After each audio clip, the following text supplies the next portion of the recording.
Time's up. Admiral. Here it comes. Chevron 1, coded. For my ally is the Force, and the powerful ally it is.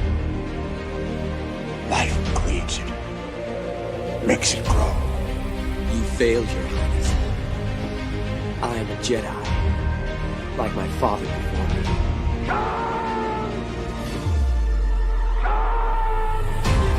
Cry havoc, and let's set the tongues of war.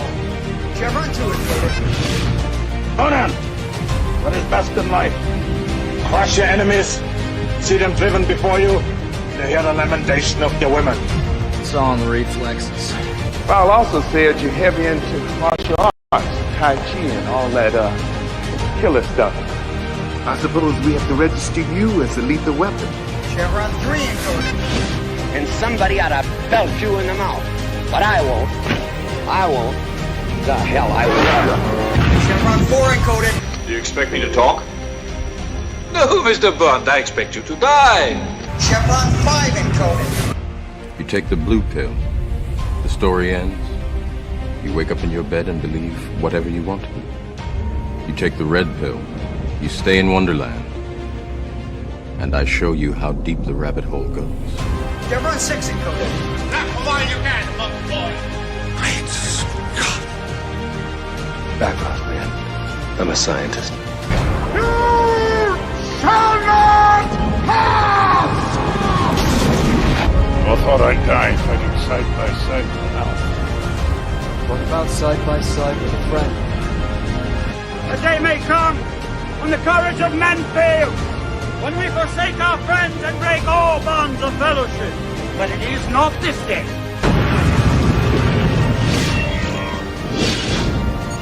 Chevron 7 is locked.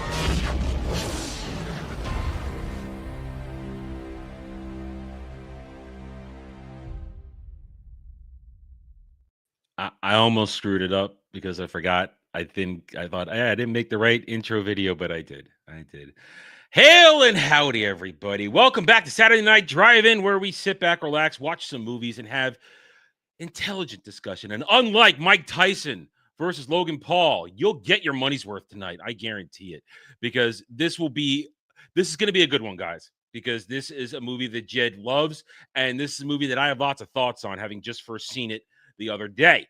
Jed, are you ready? How you feeling? Oh, I'm very ready. Like he said, I am a big fan of this movie. I'm Christopher Nolan fanboy all the way. I will admit my bias going into it, and I'll be able to talk about scenes in excruciating detail, autistic detail. Like, I don't normally get autistic about shit. I get autistic about this movie because I've seen it so many times, and every time, even this last time, I saw stuff that I didn't notice before. Really? And I love that about this film, is that there's always something new in a watching experience. And like I said, I'm a big Nolan guy, but he is often very bad with characters. The thing I will say, I think Inception does characters better than a lot of his other movies, though, because Tenet, I love Tenet. Tenet has a great story, a great concept, but there aren't characters in Tenet. The protagonist is literally his name. You don't ever get his name. He's just the protagonist. So really? Nolan struggles with characters. I will freely admit that, but I think Inception is an exception to that. I think the characters who had actual stories to them were well done. But the rest of them they're just there. Hi, you're here to fill the. Well, yeah, background people, of course. Yeah. But I really like the emotional arc that Cobb especially goes on through the film. I mean, Tom Hardy's character, Eames, what was his name? Eames. I feel like there could have been more to him than what we got. It is a pretty large cast with a lot to cover, though. So, and I'm going to say this now. I feel like this movie could have been 20 to 30 minutes shorter. Really? Yeah, I feel like as someone who's not a Nolan guy, I respect him, and let me get these out of the way here. Beautifully shot. The direction, the cinematography nails it. Every scene is well encapsulated. There's not wasted space, but I think Nolan's jerking himself off too much sometimes, lingering on shit. It's like, come on, can we cut away? Why are we staying so long with this? It really is that. But we'll get into it. Right. So this was based upon me interacting with the chat, and chat said, well, really, Algrim, our good friend Algrim was strong. He carried us over that finish line and said, Adam, you will now, on your next choice, watch something you have never seen before, which is not something I generally like to do. I like to know and enjoy what I'm going into. And this is that rare occasion where, okay, and let's be honest, it's hard for me to choose something that I haven't seen before, because we're talking decades of movie experiences, cinema experiences, knowledge, and we have to go probably and accurately with this movie into the past 10 to 15 years to find things I haven't seen, because I'm generally not interested in modern cinema. I'm interested in the golden age, 30s, 40s, 50s, 60s. I skipped the 70s for the most part, except for the tail end of the 70s where glorious things happened, like Star Wars and Godfather and other great things like that. And then the 80s and the 90s and the early 2000s. But as you get towards the end of the 2000s, I tend to check out because it's either those who were great are not so great anymore in terms of movie creation, or a lot of the great actors, they either have stepped back or they've lost it and they're not as good as they used to be. So they're in things I tend to not care. And then, of course, you get into the 2010s and the subject matter tends to change, and they're not really making movies for regular people anymore. They're making auteurs. They're making message-driven, agenda-driven crap. And just for the past several years, it's rare to get something. So when I thought, okay, if I'm going to be subjecting myself to something I've never seen before, let's make it a big one. Let's make it something I know that me having said I've never seen this before will be okay, how can he not have seen this? And this is something that is, I would say, 90th percentile well received by everybody. And I will again state, well, I mean, it's respected because everybody. It's definitely respected. A lot of people say, "Oh, I don't understand it, therefore it doesn't make sense and it's bad." That's a response to a lot of people. No, but I'm just saying in general, there is a large group of people who have that reaction to the film, and an even larger one who do that with Tenet. People act like Tenet doesn't make sense. It does. It's way more complicated than even this film with terrible characters, but it does make sense. So people kind of had this instinctual reaction to a lot of Nolan movies where if I don't understand it, it must not make sense. Which I think is a little narcissistic, if I'm being honest. Oh, but no. I understood this. Wrong with that. And if you did and still didn't like it, that's still a fine perspective as well. But I didn't hate the movie. I didn't hate this movie. This really isn't my general cup of tea, but I can respect Nolan's talent in filmmaking. Been watching this. I can respect everybody's performances, even DiCaprio, who we know I despise on every level. I can respect his performance, even though I do not like Cobb as a character. I don't like him at all. I think he is selfish. I think he is arrogant, and he's not a good team player. He really isn't. The fact that he will not reveal to his closest friends the existence of Amal and what she's capable of doing when they go on a job it's careless, and it nearly gets everybody killed. That does on its own as well, but I think the bigger thing that he should have told his people, because his people were aware of Maul, especially Arthur. Arthur made sure everyone at least knew there was something. I mean, like what Ellen Page discovers. I said that. With the elevator. But I think the bigger thing that Cobb conceals, which is I would be way more upset about, and we see that with Eames, is not telling them that they can't die in the dreams. It's with the sedative. I'd be pretty upset, just like Eames. Yeah. And that main thing. And when you start with the movie, of course, I am not the biggest fan of in medias res, starting deep into a story, but it's usually done with an artistic purpose. And right here, it was done. And as soon as I saw what was going on there, I thought, okay, we are way deep into the story at this point. We're going to get whiplashed back to the beginning. And as soon as God, what was his character's name? The Japanese Sato. Sato. Yeah. As soon as he said, I will honor our agreement, even if you have to find me as an old man. I'm like, oh, okay. Now I know what's going on at the beginning of the movie. Now I get it. I understand that he's going to die in the dream, and Cobb is going to get stuck in limbo, going to find him. So, well, I do want to slot in here. Normally, I agree with you that in medias res is annoying, kind of cringy, and meant to be artsy fartsy. But I think for this film, there's a better argument than nearly any other because of that whole thing about dreams. That this whole movie might be a dream, and there's evidence for it. And Cobb's totem, when we get to that, there's actually more to it than you probably realize.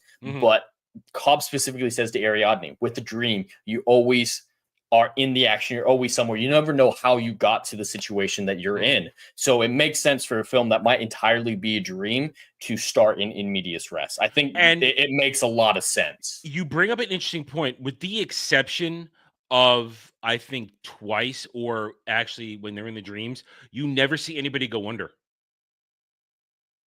I know I was watching that early in the movie. I'm thinking, okay, every time somebody is in the dream, we never see them go under. We see them wake up. But as we know, you can see people wake up from being down in the second or third layer and still be a dream within a dream. Now, I don't think the whole movie is a dream from the very beginning. I think the moment they go, I think the opening scene, not the in medias res, but the first scene where they are trying to trick Sato and get his information for the other company, that when they wake up from that, we're in the real world. To me, well, a lot of people disagree with that. Maul brings that up at the end because Cobalt Engineering is this faceless company, just projections basically hunting him down in that version of reality. So we never see Cobalt ever. That's the point. Well, we see some of their people in Mombasa chasing Cobb through the streets. But that's what she was meaning, is that you just always have this feeling that you're being chased. Most of the time, you're not actually aware of it, which is a common thing in dreams, is paranoia. And so she was pointing out, hey, you don't even know what's real anymore, because that all could have been a dream as well, just this faceless corporation coming after you. That falls in line with everything else we see projections in the other layers of the dream. So that's what I'm saying. I have my personal opinions. I agree with you that is reality. Here's why I think there's an argument for it. Here's why I think it's reality. Yes, I listen, from personal experience, I can create characters out of nowhere in my dreams. As someone who dreams vividly and sometimes doesn't realize the dream is there, but also lucid dreams a lot, I can understand that.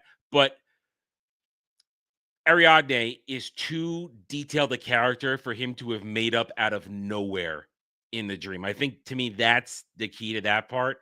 She's too detailed. Has too much of a personality. And that's why I think everything. Now, well, we were just talking about something before we got started, so we might as well jump to that, because this could be a jump around. Considering it has to be. The moment I questioned what was going on was when Ariadne goes into Cobb's dream, when he's in the elevator, when she decides to go in there. From that moment on, I question reality, because up until that point, Cobb had always used his totem after coming out of every single dream, and Ariadne had just made her own totem. When they escape, they're only in reality for a couple minutes there before going into the whole sequence. But if I'm Nolan, I would have, if I wanted you to know for sure that they escaped his dream, somebody would have tossed a totem at that moment, considering you just saw her make hers, and she was so proud of it. And Cobb just said, "No, don't let me touch it." That's the whole point. So from that moment on is when I was questioning, and you can attest to this because I sent you a question when I was watching it, because I was overwatching it at that point, I think, about a line. I questioned, are we still in a dream? Because nobody does a totem. From that point on, nobody tosses a totem. And the only time we see it at the very end, when Cobb tosses the top, and even though the top looks like it's wobbling, it's still spinning. It's not the seamless spin. That's the ambiguous ending. That's why you can't have a sequel to Inception. At least with these characters, you can't reveal if that top fell or not. That would ruin the movie. And the reason I question about it is that how many years has Cobb been on the run? Do you know? 2? Okay. They don't say that in the film because it's not necessarily that important, but it's important to me. It's important to me. In the credits, they list the ages of his children as the daughter was 3 when he left and 5 on the phone. So the ages of the daughters. You say that. Okay. So you say that when he sees his kids' faces at the end, they don't look like they've aged from the ones he's been looking at the backs of the head. Mm-hmm. I mean, that doesn't look like a 5-year-old, because and that doesn't look like a 1-year-old toddler anymore, or the 2-year-old toddler it might have been, or it still looks like a toddler, not a 3 or 4-year-old. Yeah. So that's why. I mean, he does it on purpose. That's on purpose. It's definitely highly suspect, if nothing else. But I agree, and I love discussions with this film. Is what is real? People have their different opinions on which sequences are in the real world versus not. But since we mentioned it a few times, I want to bring up the argument that Cobb's totem isn't the top, because as they illustrate throughout the whole film, you lose the entire point of your totem if somebody else touches it. So reusing a totem that somebody else had, big no-no. Him using her totem in the dream and the safe to implant the idea that reality isn't real, big no-no. So the idea is that it's actually his wedding ring, because a lot of times when he's testing reality, you see him also spinning his ring on his ring finger, that there's something there about that being his original totem. And the top he just keeps around to anchor Mel as much as anything else. It's more about reminding himself of her, focusing on the good parts of their relationship and just pushing past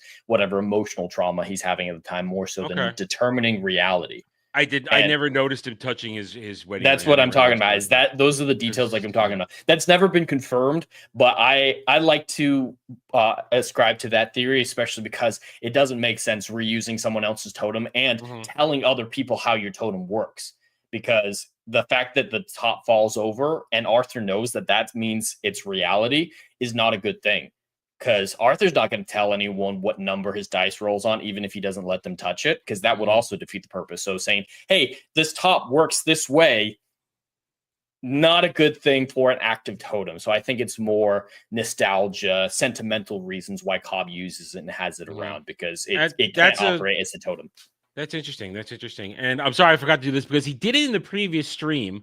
Static becomes a member at the mercenary level, but it happened in the last stream I was on, so I don't know why it's here too. He did it in the last stream, but this room was already open. It's weird. It shows up in all the YouTube chats. Like, it does. Okay. Yeah. Okay. So so Static did that in the previous stream. That's why I didn't right away note it when he was actually in the stream, because I don't think Static's here right now. But all right, so back to the stream. So that's an interesting theory, because like you said, I'm definitely not going to be looking at Cobb's hands on my first watch through. I'm watching facial expressions. I'm watching scenery around. I'm not looking at things. You, with having watched this many times, you have the luxury of scanning the entire scene and looking for extra stuff. Like at the end of the movie, I'll admit this, I was scanning for Maul. At the end of the movie, in the airport baggage area, I was looking to see her. Now, what I did see in that one were some of the dudes who were holding up the names of people for picking up. Those are some of the security dudes they'd interacted with in the dream. Good catch. Not a whole lot of people get that their first watch through. Yeah, those were security dudes. So that I'm already questioning. Also, what's Michael Caine doing there? He's picking Cobb up from the airport. But he was in England, and he was in France. So France. You know what I mean? He was in Europe. But but on the phone, it was a grandma on the phone. So I clear this up.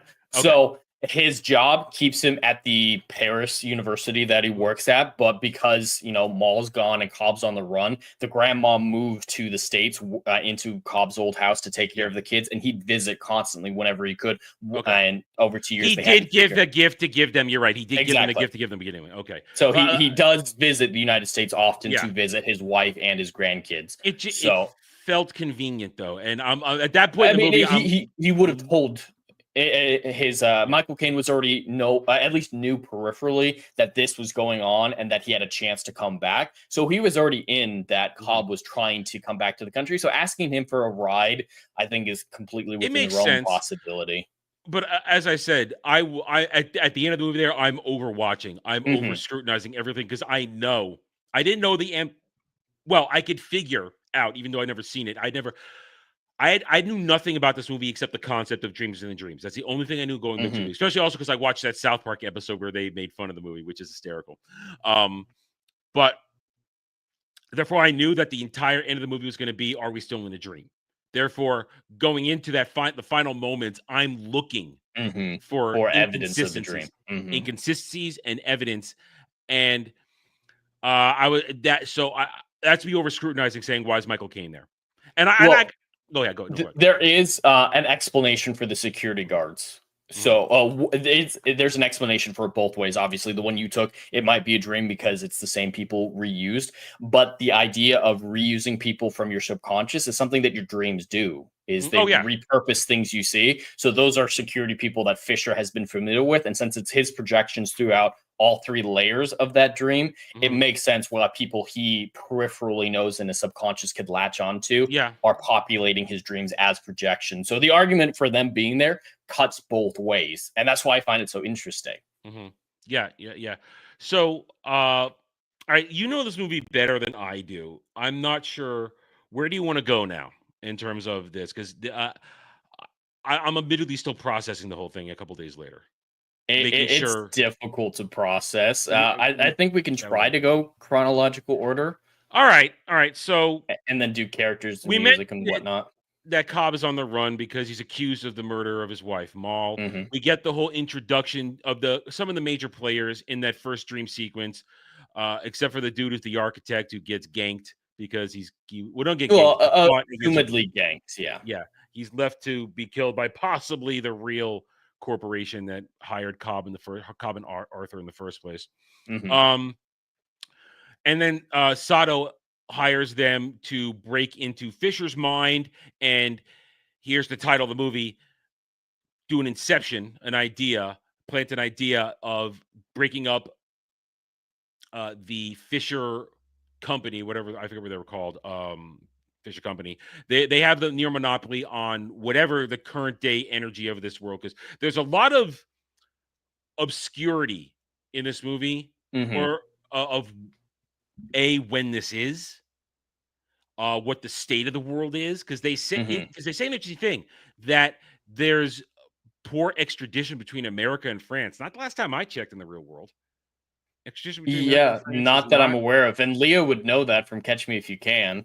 Yeah. So this is near future, assumedly, because of the technology involved.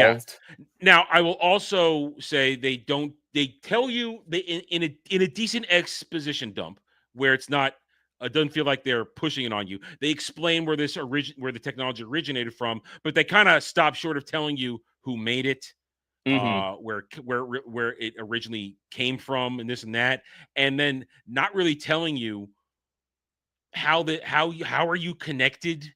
And it's a lot of that's one of my biggest criticisms of the film, and that's more because I love science and science fiction and whatnot, that I want to know how this technology works. It's assumedly very chemistry oriented, so I imagine. But how do you connect to a common dream? They don't. Exactly. I that's stuff that I want to know. I don't think that falls into the intentionally ambiguous to cloud. Well, I agree. It's not ambiguous, but for you and I, who are always key on world building and also science fiction foundations, I want to know, how are you connecting to a communal dream? Yeah. I'm totally fine with not knowing where the device came from, like the company or the inventor or anything like that. I like the explanation that it was used for the military initially, but I really want to know how it works, and I think that would help our understanding of it, because it's not like they're putting on wires on the head. If they just put wires on the head with the concoction in the arm, people would buy that and just assume, oh, there's something brain wavy going on, but it's only ever just a drip in the arm. And so I legitimately don't know how that works. Maybe that there's a neural transmitter in the needle that connects to a nearby nerve. Nobody says that. This is why that's way headcanon territory for me. And now my headcanon would be, because part of my fantastical beliefs of mental abilities, spiritual stuff, I like to believe that there is a shared consciousness out there, because sometimes a lot of things don't make sense that I see in my dreams of this and that. So I want to believe that, because I want to believe in all kinds of crazy stuff like that. I want to. It's how I'm able to do what I do when I make shit up. But for this, I need something. I don't want my headcanon to be, oh, they're just tapping into the subconscious zeitgeist that everybody is, the unconscious waves that everybody, the dream realm, the dream. It's one thing if it's a fantasy world and they say this is the dream world. Yeah, Like, if there were magic, we could Yeah. just pencil whip it and say, Yeah. "Yep, magic Yep, stuff." dream but world. Like it for an doesn't work for example, in Robert Jordan's Wheel of Time, the Tell Aaron Roy, the dream world where everybody goes. There, boom, fine. That's all I need. But this loses points for me on that because I just want to know how we're all getting in the same dream space. It's one little thing, little piece of tech, something. And that's, to me, that's a failure of the script that they just didn't put. It could have been 2 words, 3 words, two words or a device. Like even just going to Stargate, which I'm watching, the memory recall device is just a little disc that you put on people's temples, and you've bought me. Yeah, but or they could have just said, yeah, there's a brain harmonizer built into the thing that we push the button. Just there's some sort of sonic frequency that draws everybody into it and puts you all on the same wavelengths. That device that's in the suitcase all the time. That's all you need. And the movie loses points for me on that because I want to be invested in the technology and I want to understand how it works, like you said. And when you do that, but it's an interesting concept either way. So while it loses points for me, I'm still willing to go forward with the whole concept. And the way they did it, in terms of the that opening sequence where they're in the first dream within the dream, where first you think you're just in Sato's dream, but in fact they're in the other dude, the architect's dream, and right away suddenly it makes sense. I'm wondering, wow, why did they choose to do this in a place where there's clearly civil unrest outside and everybody going nuts? No, that's the subconscious pissed off, and you don't learn that till later. And I'm okay with them delaying that explanation. Yeah, it's trying to jump you in the action, delay the exposition. It's an interesting introduction to how the whole process works. And one thing I like about that sequence as well, and what carries over into Fisher as well, is this training that the corporate guys get, like Sato and Fisher, before, well, like unrelated to Cobb, is very superficial. Like they're able to train the subconscious, but the actual person doesn't know a whole lot about this technology. Like Fisher doesn't know how any of this works.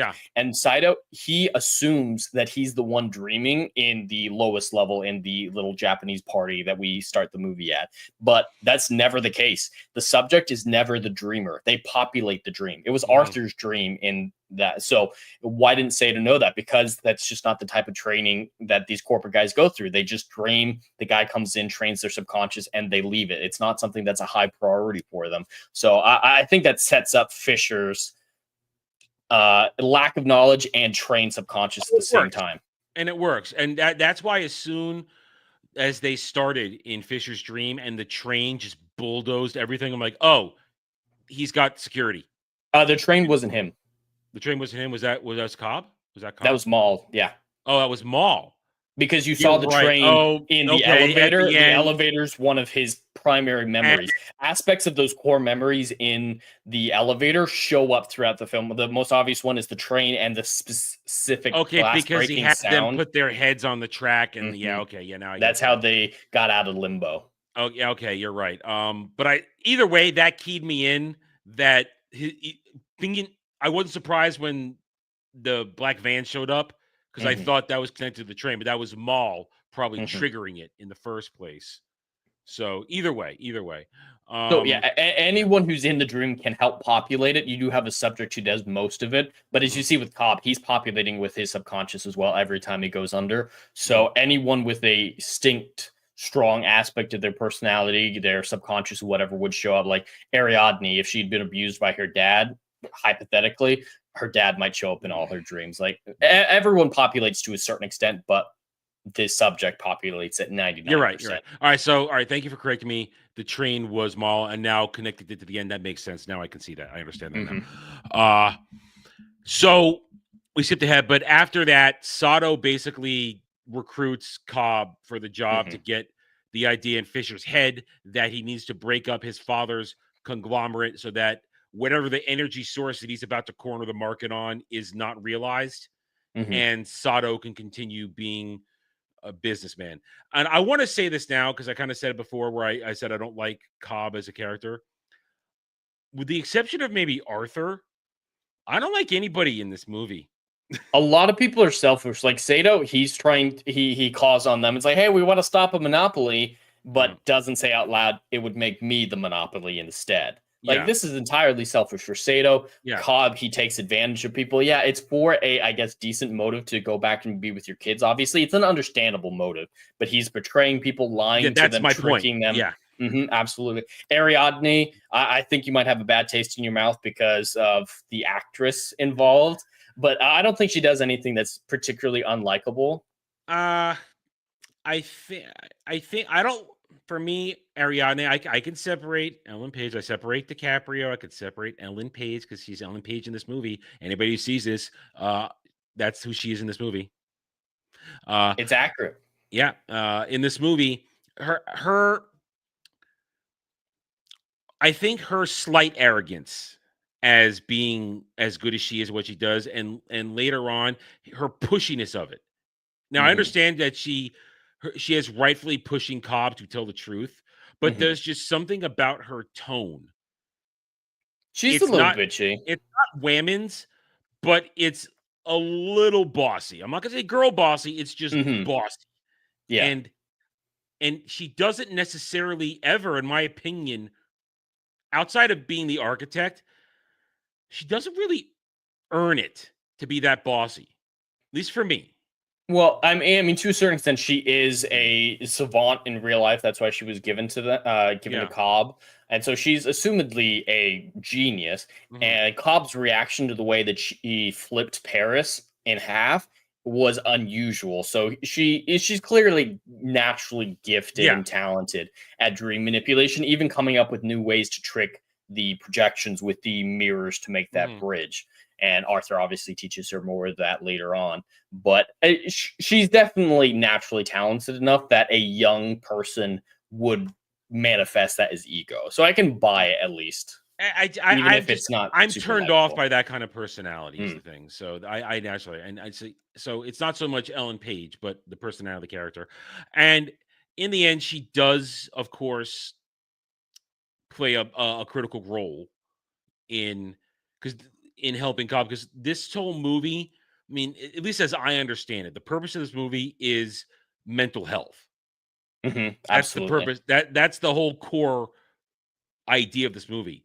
And sometimes, in fact, that basically saying you can't run from your problems. You can't even run from your problems in your dreams, no matter how deep you push them. You have to confront them. And it's key with Cobb's final monologue when he's talking to, whether it's real Maul or whether it's dream Maul or whatever. When he says, I did my best to recreate you and I failed and I have to let you go. That's him coming to grips with everything done. And the fact, and to go back to another reason. And now when we get introduced to Cobb, we're getting the backstory throughout the recruitment phase of everybody. You're already told he did something. And I already got the idea when he says Inception can be done, when he said we can do it. It's been done. I knew that he was involved with it and it had to be bad. I knew it was something unforgivable. At least what I think he did was what he did. I feel it was a little unforgivable what he did to Maul. The way he did, and that's why he never really says I didn't kill my wife. He didn't pull a fugitive. I didn't kill my wife, because he really does see it as he killed his wife. So he probably feels like the authorities have a right to arrest him, because it is his fault that Maul went on this journey to jump off that hotel balcony. So yeah, he's guilty. It's not one of those things that he's falsely accused. To a certain extent, he's kind of falsely accused, but it is his fault. It's like drugging someone with a psychotic agent and then they jump off a building. It's still your fault for drugging them. It's kind of, I see it in the same way that it may not be direct Minecrafting someone, but at least secondhand. I think there's more directness because both his arrogance and Maul's arrogance of their whole experiment to go that deep into dreams led to it, because they Well, I wanted- just mean he didn't push her when I said. Oh, he didn't push her, but that's all I meant by direct. every step of the way he was responsible, as was Mhm. she. She was equally an accomplice in setting up her own fate, because they decided, and it's an interesting way to look at it. Yes, can we play God in the real world? In limited fashion in medical science. But when you go into the mind, you then are, when you can, in a world where everything is your literally thought creation, you were playing God. So those two found a way to play God. And one could say they were punished, because a lot of the times when you have the allegorical ideas of you should not play God and you will be punished for trying to play God in whatever story is being told, they were both punished for trying to play God. Absolutely. Because it wasn't as though, I wouldn't say the idea of extractors, that's not playing God. That's just the evolution of corporate espionage, or espionage in general. That's not playing God. But when you go in there and start playing with the mindscape or the dreamscape to create worlds within worlds, it's a level of playing God, and something punished them. One could say something punished them for that.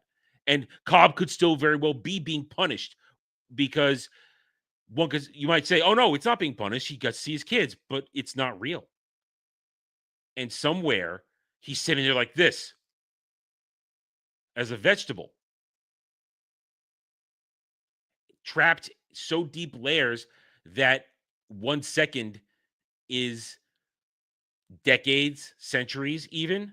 Because I did appreciate Nolan's cinematography of, at the one point when he was retelling the story of him and Maul and their life together in the dream world, showed them young. But then when he was admitting things to her in the final moment, it replayed it, except they were old. So that's some good overlay right there. That's good imagery, good storytelling through image, through show don't Especially tell. with the setup the whole time of you promised we'd grow old together. That was their dream, was to grow old together. And we did, he says. But so one could, so like, to finish my point there, I feel as though one could have the full discussion go further, that they're being punished, and they were both duly punished. And just so that's the thing. Did he ever wake up is the question then. Yeah, there are arguments that nothing in this film was reality, that it was all him just trying to climb up the layers from them going into limbo. See, I always, whenever you get in a situation like this of questioning, is it all fake? In most cases, I always put forth the argument of different characters interacting outside of the center focal point character of all this, usually our way to dictate, no, it is real. But the movie sets up the fact that what do we call them again? The projections. Thank you, projections. The projections take on lives of their own, and because of that, my usual way to argue if something is real or not is thrown out the window here. Because there are plenty of interactions where Cobb is not on camera and other people are doing stuff together. And that would usually say, okay, so that has to be real. But one could say not necessarily. Because one of the primary theories is that Ariadne is a projection of Cobb's trying to get him to heal. Kind of like how they fed Browning's projection back to Fisher in the lower two layer, or the middle layer. That was just his subconscious trying to communicate with him to say, move past this. You've got to clamber your way free. So that's one of the reasons, like, why these things are not usually my cup of tea. I like conclusions. I like things to be not necessarily tied up neatly, but at least set on the road to being tied up, or give you enough evidence you can say, okay, this is kind of what's going to happen. With that little inception of an idea there, I can't necessarily say this entire movie is real. Yeah, it's impossible to say, but it's still done well. It's not like one of the cheap fake outs. It's not a cheap fake out where they just added a scene at the end. It's like, is it all fake? Well, no, obviously not. It's not like the meltdown we had watching American Psycho. We're like, what the fuck's going on here? Yeah, that was a garbage movie from a plot perspective. Great performance, but The plot was non-existent. Yeah. And I don't feel like this movie slots into that. Like, no. It's invoking the conversation. It's invoking the questioning, and we're having a legitimate discussion here of, okay, what's real, what isn't. Go ahead. I think that's the point, because Cobb doesn't know either. We're trying to get into his head, see it through his eyes, and he can't tell anyone if it's real or not. That's the whole thing, is he's lost his grip of reality, making things from the real world in his dreams. He doesn't know, so we shouldn't know either necessarily. I have my feelings about it. I personally believe the plot presented is accurate, like what's reality versus not. I agree with you. But I love the interpretations that it's all dreams as well, though. I agree with you. I think up to a point you can say this is really happening. And as I said, during the recruitment phase, when Ariadne goes into Cobb's dream with the elevator, that's the point where then I can now legitimately say, have we left his dream? Because we don't see anybody, as I said before, use a totem to signify we're at it. We don't even know Eames' totem. We don't even know his totem. Nope. We don't know if Sato even has a totem. Nope. It assumedly does. I think some of the totems are really good. I think Ariadne's is kind of dumb. Yeah. Just a chess figure that you knock over. A weighted chess. Yeah. Well, whatever way you push it is the way it's going to fall. Maybe it's the way it feels, like how much it resists her pushing it in a certain direction. But I think the one that makes the most sense is Arthur's. I think Arthur's is the best totem. That's cool. Yeah, I like that one. A weighted die. And if he throws it, he knows it's going to land on the right number. So yeah, that's a good one. I like that one. And as I said, going back to, I guess we were going through that, but the characters, Arthur's the only one to me who has any sort of, for lack of a better term, conscience, because he's there to do the job. To him, it's all business. Yeah, a lot of the other characters like Eames don't like him because he's so logical and unemotional to a certain extent, but that's kind of what sets him apart. And yeah, he definitely has the best conscience, like you're saying, and he's likable. I like Arthur a lot. Like when he steals the kiss from Ellen Page and she just kind of smiles at him, like, that's something a real person would do, not a projection. And I like his behavior throughout the whole thing. I think I like Arthur the most also because of how he deals with situation. Like you said, logic. He looks, what can I work with here? When he creates the kick for the second layer of the dream with the elevator and the explosives, that's damn cool. That's very using cool. The paradox stairs. Yeah. Arthur behaves sanely. Everybody else, to an extent, is either selfish, arrogant, or evil. Borderline evil. I won't say full evil, but borderline evil. Yeah. I mean... No, I would agree. Yeah. He's definitely more interesting of a character than a first watch through would give off. Like, the first times I watched it, I thought he was a boring character with nothing going on. Just a side character meant to be exposition machine. Then rewatching it later with a different He's the only reason this shit works. Absolutely. And I do want to say I love this film's usage of exposition. I think it's done naturally. Oh, yes. Obviously, it's using the classic technique of have someone there who doesn't know what's going on with Ariadne. It's a classic for a reason, but they also explain why she still needs to be exposized to during the dream layers because she wasn't supposed to go on the mission. So she didn't know a lot of this stuff. But yeah, Arthur, do you know the behind the scenes with him in the hotel? No. The hotel, especially the hallway scene, the zero gravity, where the gravity's going all that was crazy. very well shot. That was very well shot. Practical. Really? They built this rig, this big cylindrical rig to move while they were doing. Oh, the camera was on a separate rig to move that makes independently. Sense. It's pretty much all real. Nolan is all about practical effects. He rarely uses CGI unless he has to. Of course, you need to look up the videos behind the scenes. It's beautiful. This rig is massive. That is why I said, even though I'm not a Nolan guy, I respect his integrity to filmmaking. He wants it to be real. He wants it to feel real. And that scene felt real because you just told me it was real. And that's very cool. I respect the hell out of that.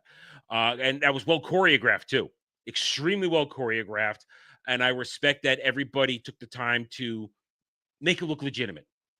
And that's why this movie works on a lot of levels because you can feel it. The uncanny valley is like this big. Well, at no point in time that's important. was my disbelief ruined. My suspension of disbelief. And I think a lot of other filmmakers would have taken the premise as an excuse to not worry about the uncanny valley, but Nolan actually leaned into it to not use it. Because, like they say in the film, your brain fills in the gaps to make everything seem normal to you. So the audience should feel like this is pretty normal, obviously with some fantastic elements. A lesser director would have been like, oh, it's a dream, so I can have a Goku fight here. And everyone's like, what the hell are you talking about? Like his dedication to the craft, his dedication to make things as real as possible, I think works very well for this. You say that, and I've asked this question. Like, I've had conversations on different streams talking about dreams, and I always ask the question: when suddenly lucid dreaming kicks in, what is the first thing you do? And I ask that question, and generally people give the same answer I give: it's time to fly. I'm going to fly, and you have to very much respect Nolan's restraint for not doing crazy shit in dreams outside of altering things like Ariadne would do or this or that to show that as an expression of her mental acuity and her genius in crafting. There's no, like you said, no Goku moments. You're not flying. You're not doing Kamehamehas. You're not using the Force. You're not Batmaning shit. You're not Supermaning shit. You're not doing that. And that shows incredible restraint because if one is in a dream, there's no limits. There shouldn't be. But, and I guess maybe this is a Nolan trait, despite the crazy shit he does in his movies sometimes, he still finds a way to ground it. And he managed to keep it grounded during the whole Inception part of the mission, the very long third act, very, very long third act. And I'll mention this now because I say that, and I think I mentioned it earlier before we got started. I feel like this movie could have been shorter, like 20 minutes or so.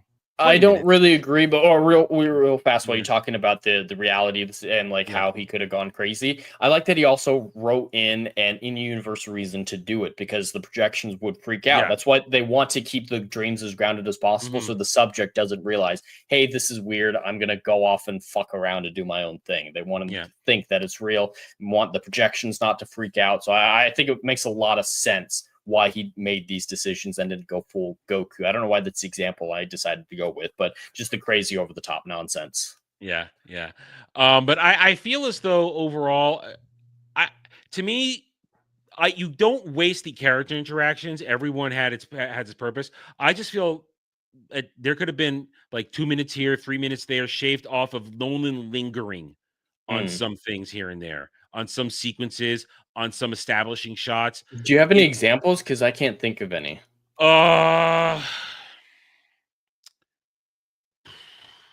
Like I think they could have shortened the training session with Ariadne. Like, the folding was a little too long for me. It's like they could have cut away from it had it been done. You need to see beginning to end of that to get the impact of it. So I had the impact. It could have moved a little bit quicker, sure. I mean, that's why I said it's like, I'm not talking cutting 5 minutes here, 8 minutes there. It's like 30 seconds to 2 minutes here and there just to shave things down. Or sometimes lingering on, like for me, the whole time differentiation between layer 1, layer 2, and layer 3, where the van is falling into the water. Sometimes going back to it again and again and again, I didn't need that. I would have rather stayed at certain other points because we know it's happening. I don't need you to keep jumping back to show me.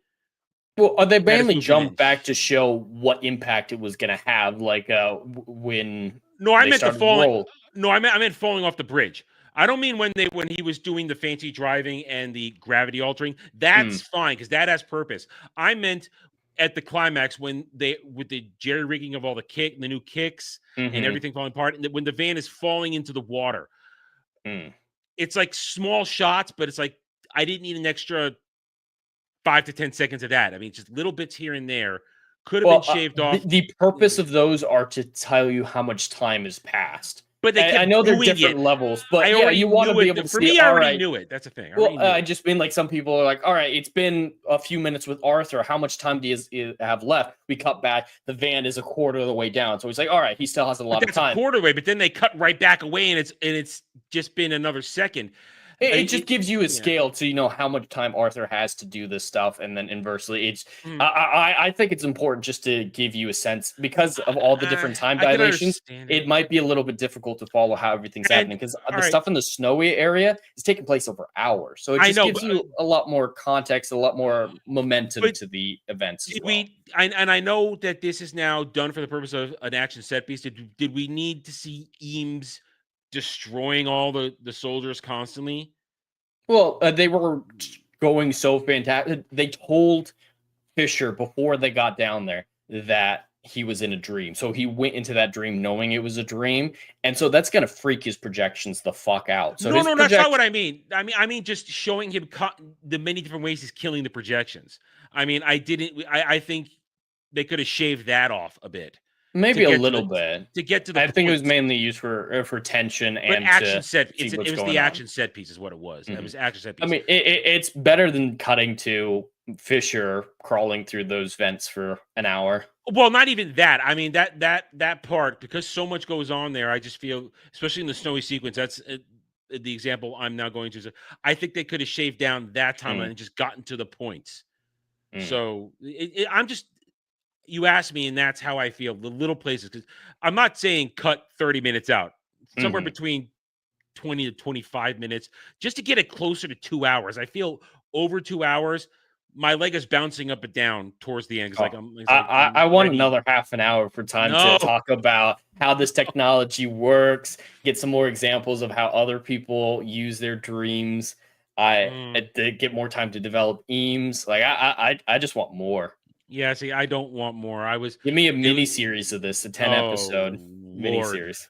Well, if it's a TV show, they can go as long as they want because then it's a TV show, and I'm not going to complain. But in the movie, I just felt the over 2 hours. It just felt a little long to me. Going in, not knowing how I was going to feel. All right, so I will say the recruiting phase. It's your standard recruiting phase. It's showing everybody's talents, this and that, giving you a little bit of everybody, and not everybody even gets more than this is their purpose than that. So that's interesting. I do appreciate Eames's performances in the dream. That was interesting. How as a con artist and this and that, he those talents are then made to replicate things. In the dream. So I do appreciate that. That was I like that. I feel like Tom Berenger was wasted in this movie, though. He's not an important character, at least performance-wise. But it's such a good actor, wasted. And it's like he got to do nothing. And I saw, I'm like, oh, Tom Berenger, he's going to do stuff? Oh, no, he isn't. Oh, darn. And good point to bring up. Man, I know it's a thing, but Nolan really does have his favorites across all his. Oh, yeah. He reuses the same people a lot. A lot. He really does. And this was apparent because this is a pretty big cast. Yeah. I mean, it's not Oppenheimer size cast, but it's a big cast to squeeze in a lot of current day names in there. And of course, a lot of like Michael Caine. Of course, I always want more Michael Caine. I love Michael Caine as an actor. He's a great actor. He's barely in it. Would have liked more. And spot shots here and there. So it's let's talk about performances now. Then since we're going on. We'll start with DiCaprio. Serviceable. I don't normally like Caprio either, just like you. I'm not a fan of his, but this film, I really enjoy his performance, though. I like his character. Unlike you, he's a bad person. I don't want to emulate him or anything, but I'm fascinated by it. And I love thinking about why he made his choices and just how bad he must feel all the time. Because, he is responsible for his wife's death and the impact that has. He doesn't want to be this bad person, but he kind of feels like he has to for his children's sake. And that's a little selfish as well because his children are fine. He wants to be with his kids. And at this point, that's more selfish than for the kids' benefit. And it bounces off that idea of we all want good dad performances. But at some point, Your desire to be a good dad causes harm. But we're getting on point. Performance. That's talking character again. DiCaprio does fine. The one thing you could say is DiCaprio does know how to act. I may not enjoy him in literally 90% of anything, and I've seen a lot of DiCaprio movies over the years. I was there when he started in Growing Pains. Okay, I was there when he first appeared as Luke in Growing Pains, and I hated him then. So I have never been a fan of Leonardo DiCaprio, but I can respect the fact that unlike a lot of other actors and actresses today, he can get his emotions across. You can feel the pain of Cobb. And I cannot, you can, and like you said, you realize this is a guy who is eating himself up inside, literally eating himself up inside, and DiCaprio sells it. So I can objectively say it's a good performance. God, I forgot to look up everybody's names. I should know. The guy who plays Arthur. I suddenly forgot his name. Joseph Gordon-Levitt. Yeah. Good. Excellent performance. Not the usual. It's not the usual Levitt charm, but it's very subtle, and I really like that because I thought it was boring in my first watch through, but afterwards I saw a lot of detail to it that I previously not noticed. And in this watch, Arthur, like I said, is the only guy I respect, and Levitt's performance is solid because he comes across as I'm the businessman. I'm the guy who's here to get the job done. I don't like it when you F with the plan. Here's what we're gonna do. And I'm serious about this. And so he's one of the best at improvising, as you keep mentioning the hotel stuff with the zero gravity. He improvises really well. Yep. So Joseph Gordon-Levitt, fantastic performance. Tom Hardy is Tom Hardy. He's kind of a chameleon in a way. Although at least he wasn't putting on an American accent. I appreciate that. Or putting on a mask. That seems to be half his roles to cover up his mouth. He doesn't like his mouth for some reason. Hello, darling. I do appreciate the darling thing. It made me question though: is he gay? Is he gay? I don't know. Seems very sexually fluid. Yeah, he does dress up as a woman. Yes, that I didn't know that was going to be him. I thought he was just going to conjure something. And when he went and touched Sato's face, I was like, "Oh shit, that's him." Because I was looking at her tits, and I was thinking, "Do I need to look her up? Have I seen her in something before?" You have actually. She's in Doctor Who. Okay. Yeah, she's in The Silence of the Library and Forest of the Dead when River Song is introduced with David Tennant. She's that ditzy girl who gets put up into the Matrix and her face gets all fucked up. Wow, I would not have remembered that. You would know that better than I. You've watched that episode. She's also in She's also in Westworld season 1. The good. I didn't watch Westworld. Yeah, I had a feeling about that show. Season 1 is incredible and standalone. It's kind of like Inception. It has a great ambiguous ending that shouldn't have been followed up on. Yeah, but I was ready to look her up. I'm like, oh, okay, that's Eames. Okay, all right. I also forgot the guy who plays Sato, who we've had on the show before from Memoirs of a Geisha. And he's in a lot of Nolan movies as well. Yeah. He plays the fake Ra's al Ghul in Batman Begins. Really? Okay. I've watched it, but I haven't watched it because I've said it before, so it's no trick. I'm not a fan of Nolan's Batman trilogy because it never feels like Batman to me. That's the problem. I don't like his. I don't like his Prestige. Yes, I've seen the Prestige. Okay, Prestige is. I think that's actually the one Nolan movie I kind of like. It's his best written one, I think, because the twist at the end is fucked up. The twist of the Prestige is effed up. It really is. But you kind of expect the twins one. It's a generic one to trick you into thinking that's it before you see the real twist. Yeah, the real twist. And of course, it has Bowie in it. There's Bowie in it, man. Playing Nikola Tesla. That's such a random thing. That's very well. Yeah. But I got what's his name? Shit though, the guy who played Sato. What's his name? I can't pronounce it. It's Japanese. I will pronounce it. All right, hang on. IMDb. Inception. I can type. While you look that up, I want to ask you Ken Watanabe. Yeah, Ken Watanabe is outstanding in just about everything he does. Dude is incredible. I love him as an actor. Ellen Page is Ellen Page. Yes, she's never had range. She's never had less so now. Yeah. Go ahead. I just wanted to ask you, there's one aspect of the film that detail-wise that not a whole lot of people get. I want to see if you caught it. In the end of the first act, when they're in their planning phase for the mission and whatnot, did you notice that their meetings are in random locations and just kind of weird places? Do you get why? So that my understanding of that is so that you don't repeat any scenes or any places for Cobb's memory. Not specifically. Like the Okay. staircase when Sato talks about buying the airline, the intersection. Everyone gets the intersection when they're standing in the intersection. That's obviously a dream. But all those planning meetings are dreams. All of them are. Yeah. For one simple reason that no one seems to get is the time dilation. They can do an hour's worth of planning in 5 minutes. It's way more efficient. They can get work done quicker. That makes sense. That makes sense. No one seems to get that. People are like, oh, he just wants to dream because it's cool that they're standing in the middle of the street. No, it kind of has a point. It does have a point. That makes sense. That's an interesting point. And they had no subjects, so there were no projections. Yeah. Now, of course, Cillian Murphy, great performance. Problem with me with Cillian Murphy is he always looks like he's about to cry. He does, and I think it works for this movie because he's a little sad, a little pathetic. Yeah, and it works for this film where it doesn't work for like Scarecrow all the time. I don't think it works all the time for Scarecrow, but that his cathartic scene with his dad at the end of the movie, I love his performance in that scene, and the idea behind it, the way that they're able to manipulate him. I think is very well done. Like they're talking about the different messages of each layer that they want him to come to the conclusion of. And just seeing him break down when he sees that paper windmill thing. I don't know what that thing would be called. Oh, I found that interesting because that's very good show don't tell in the case of we don't need to know what it means, but we know it means something from his childhood.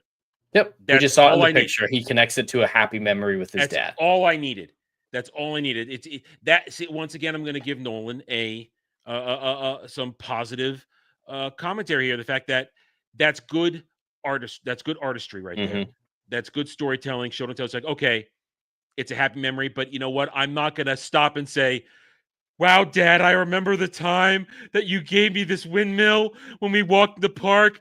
It was the one time you, Mom, and I went for the walk. We didn't need something like that, and Nolan understands that. And I give him respect for that. He knows that. He knows when to trust the audience. Exactly. Perfect way to put that. Knows when to trust the audience to be insightful enough to say, happy memory, clearly childhood memory, because no adult is going to be walking around with a windmill, especially a paper windmill like that. That was a specifically made item with care. Yeah, I like to think that they made it together. But that's the thing. It looks like his dad made it for him out of newspaper or something like that. And it's like the one time that they had a connection, and deep in his heart, that's what that represents. So that was the moment where he found it. But with a single shot, Nolan is able to impress that upon us. And that's how you do it. That's proper cinematography, movie making. The character extrapolation we can take from that scene is really good too, because he doesn't focus on the will that is in there, and he focuses on the memory. He doesn't focus on his dad being disappointed in him, not on the different messages that they were trying to get across, because they didn't put the paper windmill there. They couldn't have put that there. That was his projection.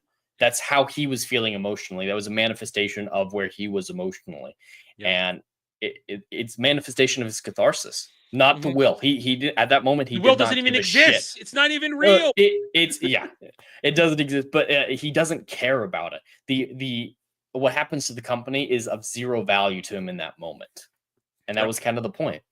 Yep.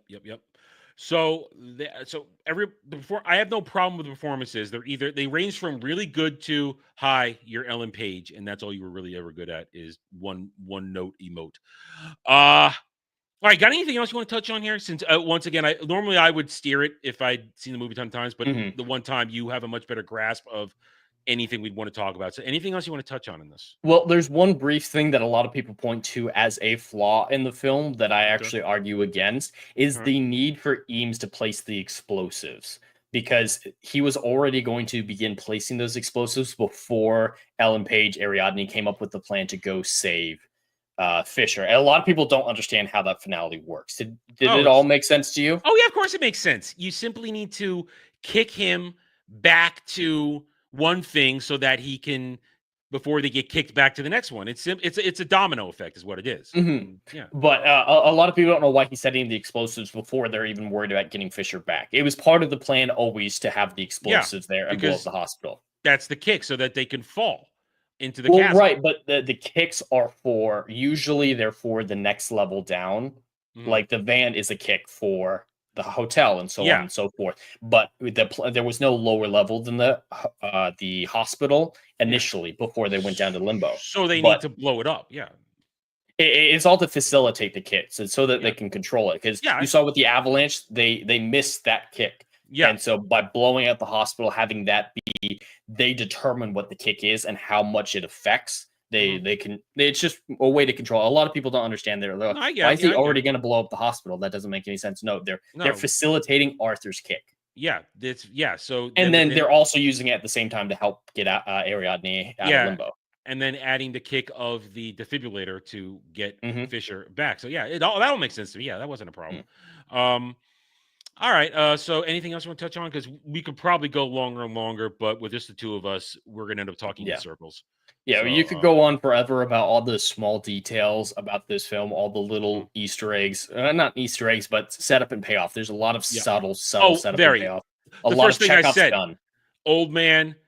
If I'm an old man, you'll find me. That was set up and paid off. I mean, they're all there. Everything, all the setups and payoff there. Even such subtle things from everything from Cobb's elevator memories. If you rewatch it again, you're going to see so many details.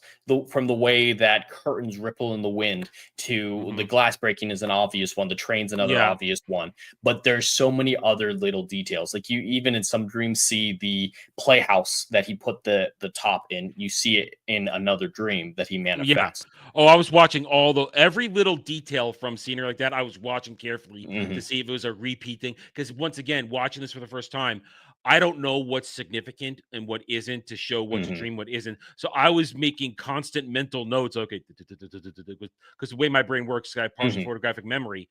I can tattoo an image and I can go back and see. That's how I caught that the dudes in the airport were the same security we saw in the dream. Yep, that's a great one that people don't get. Yeah. Does how he incepted Maul make sense to you? That confuses a lot of people too. What do you mean? Spinning the top inside her house? Oh, well, that pretty clear to me. That's simply going into her memory and making it and basically putting it on repeat in a way so that the inception keeps repeating itself, connected to whatever her deep secret memory was. He tapped into that. No, the secret was knowing whether or not this was reality. She was choosing this was her reality, and she locked away the ability to say that it's not reality. A lot of people think that scene's a metaphor for some reason. People think it's some way that he actually talked to her and implanted the idea. No, he actually went in there and did it in the thing. My thought was that I see you made that connection because you've seen a bunch. My thought on that point was that he took the idea of breaking the reality and attached it to whatever she was hiding in there. I thought she was hiding something else in there. No, she was rejecting the concept that this is reality and locking away the top, so she couldn't tell if it was reality or not. Okay, and so by it spinning, that's in her mind constantly saying, basically, an earworm saying, "This isn't real. This isn't real," and that's still her mind. So when she wakes up, it's still spinning in her head. It's still saying, "This isn't real. This isn't real." That top is still spinning forever inside of her head. That part I got. The part I couldn't get is I thought that putting the top in there was not just representing her break from her ability to break reality, but attaching it to a different memory. And I didn't question it because I thought, oh, Nolan's just doing this to mess with you again. So I didn't think too deeply on that part. I just put my own thought in there, my own incepted thought in there, and moved away thinking, okay. But when you went in there and messed with it, of course, the idea that it keeps spinning, that was clear that, oh, hey, yeah, this reality won't break. Yeah, I caught that. All right, then. It is my week, and even though it really is kind of more your movie than mine, I still get to go first.